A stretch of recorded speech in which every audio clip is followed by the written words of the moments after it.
सिंध काबीना में फेरफार बाद नवा मुक़रर थियल वज़ीर ऐं सलाहकार अॼु हल्फ़ खणी थिया आहिनि। गवर्नर हाउस कराची में हल्फ़ बरदारी जी तक़रीब थियल आहे।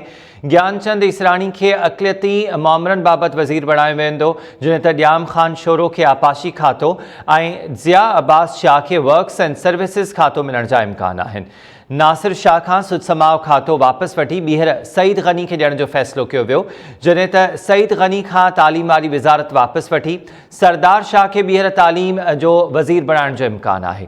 मुर्तज़ा वहाब खां माहौलियात खातो वापसि वरितो वियो आहे। तैमूर टालपुर खे ॿेलो खातो ऐं तंज़ीला कमरानी खे IT खातो ॾियण जो फ़ैसिलो कयो वियो।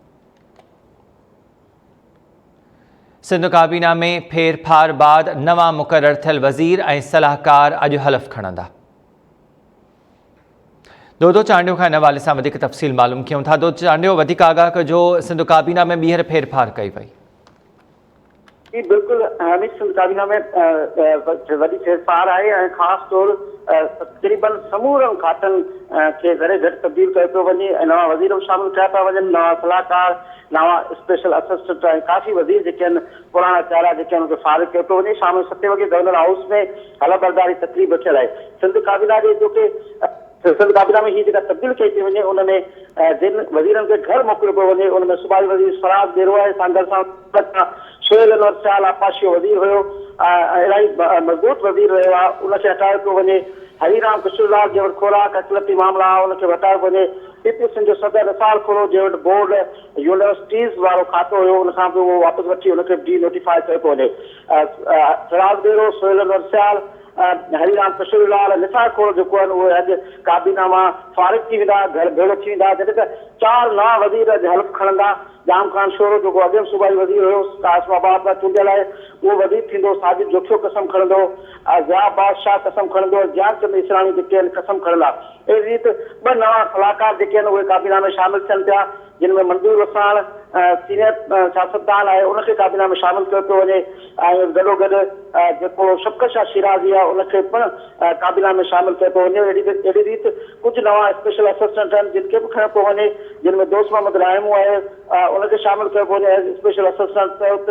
उनखां सवाइ तंज़ीला कमरानी आहे उनखे बि खणियो पियो वञे। अरबाब लुत्फ़ुल्लाह लुत्फ़ुल्लाह खे पिणु स्पेशल असिस्टेंट तौरु जेको आहे खणियो पियो वञे। अॼु जेके खाता तब्दील थिया आहिनि अथोड़ो जो अञा नोटिफिकेशन न निकितो आहे, पर जेका समरी तयारु थी आहे मुंहिंजे ज़रिए मूजिबि उनमें जेका तब्दीली अचणी आहे उन मुताबिक़ मंज़ूर वसाण खे ज़राअत वारो खातो ॾिनो पियो वञे। इहो ज़राअत वारो खातो इस्माइल राव वटि हुयो, जंहिंखां वापसि वरितो पियो वञे।